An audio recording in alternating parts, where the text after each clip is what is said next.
Hello, this is the Numark Mixstream Pro Plus. It's identical in every way to the Numark Mixstream Pro, except for one thing. On this one, you can stream through Amazon Music. I'll show you a picture now of the streaming services available. There's Amazon Music, which is new for the Mixstream Pro Plus, and then you've got your traditional ones that were there before: Beatport, BeatSource, SoundCloud, and Tidal.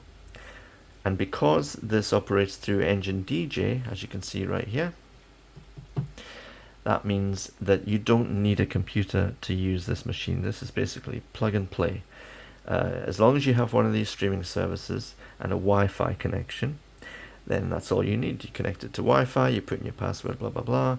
You connect to whichever streaming service you use, and then you just play your tracks from the streaming service. And you don't need to use a computer at all. You can connect a computer through a USB-C. I'll show you the outputs now. I'll just do it now, yeah. Okay.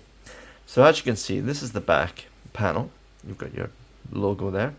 And then you've got your XLR, balanced XLR outputs. And you've got your RCA outputs as well, if you choose to use those instead. You've got an SD card input, two USB stick inputs. What's it call them? Okay, yeah, USB stick. Yeah, I've got one in there, as you can see. Well, you can see it obviously. And then next, because I'm not looking at the screen that you're looking at right now, so I'm trying to remember what was on the back. Let me just have a quick gander around the back. And then you've got the USB-C that I told you about, the cable in, and the power switch. Okie dokie. So let me just first put this to that view there. And as I said to you before, it works through Engine DJ. What's going on here? This is a bit odd. Hang on a second. Ah, that's what's wrong. Okay. This is a touchscreen, by the way. Lovely. Oh, I was going to load up a track. I'll do that while I'm talking to you. I'll try to. Multitasking may not be my strong point. Okay, so up here you've got your headphone mix volume, so you can either listen to only what's coming through the headphones, as in cueing the next track, or you can listen to a mix of what's coming into your headphones and what's going out to the people, whether through the outputs or the speaker, or you can listen just to the output. I don't know why you would do that, but you can. And then there's your volume for the headphones, okay? There's your platter, which is lovely. It's adequate. It's perfectly fine. Let me see if I can load that track for you. And it's fine for scratching. I scratch on this quite a lot, actually, and it's fine. Although pro scratch DJs would not scratch through this, I doubt. They might, but they could if they were very good. They could, I'm sure. But they might not necessarily choose to do that. I can't find the track I'm looking for. But I'll get it for you. Now down here, you've got the scratch button, which means if you have this up on, that means when you're scratching, when you let go, it continues playing from where it was when you started scratching. God, I can't find this track.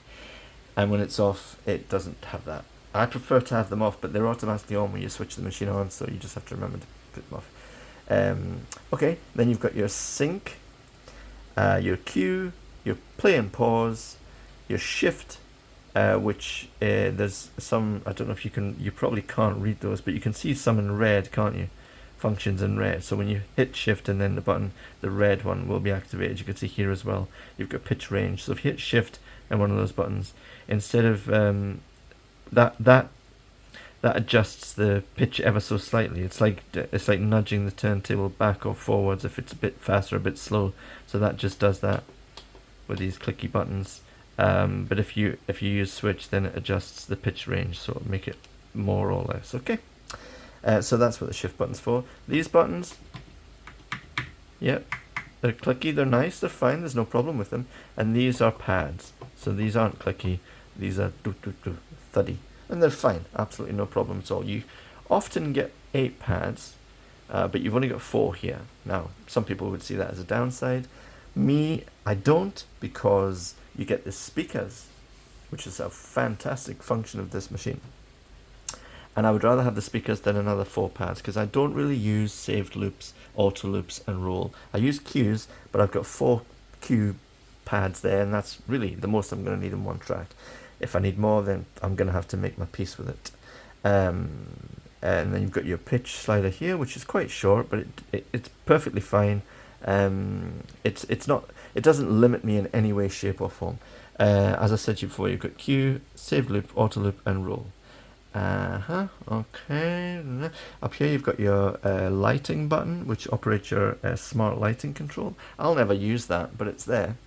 Up here you've got your big filter knob, low pass, high pass, and there's a center point as well. It sticks in the center, which is always lovely.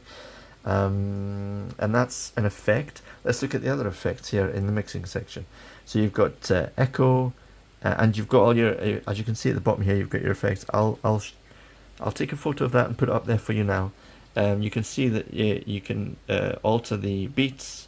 You've got your plus and minus to do that, and then you've got feedback, and it's a touch screen, so you move it with your finger, your frequency, and your amount. So obviously the amount is how many, if it's an echo, how many echoes, and the feedback is how loud it would be, and the frequency is the sort of EQ, which is quite strange actually, but yeah, I never touched that really. Yeah, you've got echo, flanger, delay, and phaser, and they're all editable here on the touch screen, which is static. It's there, it doesn't move at all, but it's absolutely fine. And when I DJ in clubs, I'm looking down on it, so I've never had any problem with that at all. You've got your browse knob here, as you saw me using before. Takes you up and down, and you hit 1 to load the track here, hit 2 to load the track here, very easy. Back takes you to the previous screen. View takes you to different views, so if I go there I could have that view which has the sources, or I can have that view which has got my waveforms and the tracks in the middle. Some people prefer horizontal waveforms. Not I. Okay, and then you've got paddles for your effects, which is new to me actually, because I've got the Denon Prime 4, which is really feature packed, but this has these paddles, and it's the first time we've used these. So you either click them up to hold the effect, or you trigger them by just pushing it down, and then it stops when you let it go. Okay, that's for the effects. So with these 4 effects and the filter, you've got 5 effects. This is to listen to the music through the headphones of this track. This is for this track, and here you've got lights that light up for either if you're queuing the one that you're listening to, or if you're not, it plays both the main volume through there. Okay, your fader switch, your faders here are fine. They feel good. This is quite a loose crossfader. It's nice. It's fine. You've got your EQ. You've got your low, mid, high, and volume level. Let me see. Down here you've got your 3/4 inch headphone input, your 1/4 inch headphone input, and over here you've got your mic input and your mic volume. And on this deck it's a mirror image of that deck, except for here, instead of the lighting switch, it's a Wi-Fi switch, and up here it's a main volume knob and a speaker volume knob for these lovely speakers, which I want to show you, but I need to find a track that I can play that won't get me a copyright strike, because I did this video for you before, but I got a copyright strike because I played a mashup that I made, and even though I played it a semitone down, it still said which is bloody annoying. I'm sure the track I was looking for is 107, yet I can't find it. It's one of my own tracks. It's so frustrating. Anyway, let's talk about the pros and cons while I go out of my mind. What I'll probably have to do is pause this video for 1 second. I found it. Some of them are out of order. Yeah. Okay, so let's look at the pros and cons of this machine. As I mentioned earlier, I have a Denon Prime 4, and I was recently asked to do some live DJ gigs for a venue, and I was very happy to say yes. But there's no way I was going to take my Denon Prime 4 because the venue doesn't have decks. So I knew I would have to buy another set of decks. And so I looked at the lighter end of the market as far as heaviness goes, you know, because I walk to my gigs. I'm one of those people, and this is perfect because it has a small footprint. I carry it in a sports bag, and it's not too heavy at all. All I need to take is this, the power cable, a couple of XLR cables just in case, my headphones, and I'm off. And that's it. It's light. You can walk fair distances with this. There's no problem at all, which you could not do with the Prime 4. It's not just heavy, but it's cumbersome as well. It's huge. So pros, it's very light, transportable. If you're a DJ who only wants to DJ at home and practice and get accustomed to it, then this is fine because you've got the speakers, which is Pro 2. The speakers are amazing. They sound good, good quality, and they're ample for inside. If you're in a big venue, they won't be ample, obviously. It won't work. You do have to connect to the back through the XLRs or through the RCA outputs. But these are fantastic speakers.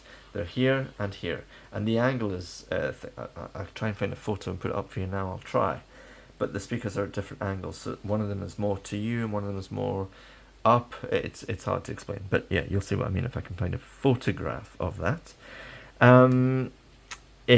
Pros, yeah, okay, it's light, the speakers are amazing.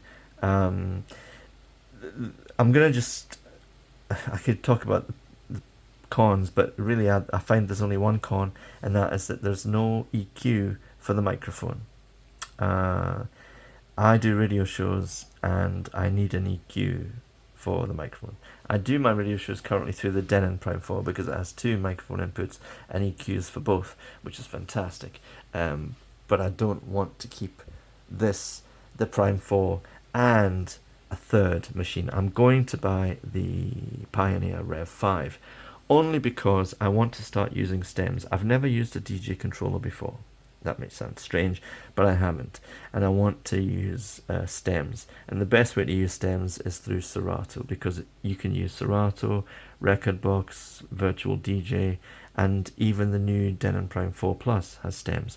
But I've done some research, and the one that delivers stems best for me is Serato. So I'm going to get a Pioneer Rev 5 and use it with Serato so I can make mashups, which I absolutely love doing. So I'm not going to keep the Denon Prime 4, the Rev 5, and this. I'm going to keep this for live gigs.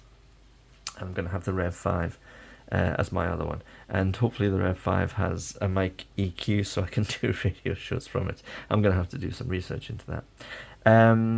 So that would be the only downside to this machine, would be there's no EQ for the mic. However, there are people out there who would say, well, it's only 2 channels, that's a con. It's a con if you need more than 2 channels, but I never find myself needing more than 2 channels. If you're doing some elaborate remixes and dropping in samples here and there, then okay, that's fine. On your own head be it, but that's not something that everyone does. So I wouldn't say 2 channels is a con.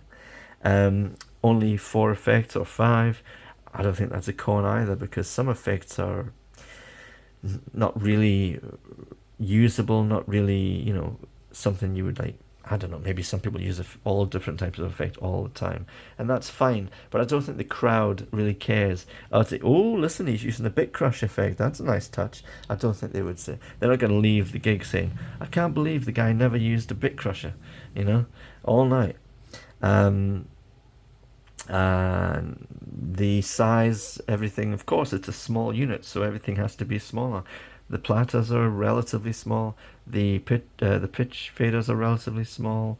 Yeah, but nothing's too small. It's just that it needs to be small for the size of the machine. Plus, you've got the speakers to bring into the equation as well. If I'm going to be honest with you, I don't really think this machine could be any better apart from a mic EQ, and that's splitting hairs. It uses Engine DJ, which is a very capable software device, not really a device, but you know what I mean. Engine DJ is fantastic. It has loads of things. I'm not going to go through Engine DJ because there's just too much, and this is not a tutorial of Engine DJ. It's not a tutorial at all, actually. Yeah, so if you're looking for if tips and things about this, then maybe I'm not the best person to ask, but you know, I'll try and answer questions if you've got some. But I would just say, if you're looking for a small machine for your house or flat and you want to get into DJing, it's perfect for that because it's not too expensive. If you want to go out playing live and you need to take your decks with you, it's perfect for that because it's light and it does pretty much everything you need. I couldn't connect to the club's Wi-Fi, but I just used the my SD card is chock full of tracks, and my USB has the same, so it's a backup. So one or the other, I can use them. Let me see, what else was I saying? So yeah, if you're at home and you want to DJ and the speakers make it fine for that, everything, you've got everything you need. If you want to go out and DJ, it's light, it's perfect for all that. If features wise, I think it's adequate. It's got everything you need, not everything, but everything you need, if you know what I mean. So it doesn't have all the features that you would find on the bigger fully featured machines, but do you need all of those? That's something you have to ask yourself because everyone's different. And obviously I know there's people are gonna disagree with me on these things, but this is just my own personal take. As far as what I need, this machine is absolutely fantastic. It's perfect. It doesn't have stems, that's why I have to buy the Rev 5, but it cost me £522 when I bought it, and the cheapest I've seen it now is $544 from the same company that I got it from, which is the most competitive price I've seen. Oh well, I think, but it's a very good company. I'll just tell you, it's not sponsored by the company, but I got it from Juno, which is a British company, and they're fantastic. I get great service from them, and the prices are competitive, so that's where I got it. And 522 is a really good price. You're gonna have to spend close to 2,000 to get the Denon Prime 4, and the Revs series vary in price depending on whether it's the 1, the 5, or the 7. But anyway, I would recommend it. I think it's a fantastic machine, and it should do everything you want it to do. So that's my take on the Numark Mixstream Pro Plus. Thanks for watching. Hit like, subscribe, and I'll be back soon with another video. Until then, bye bye.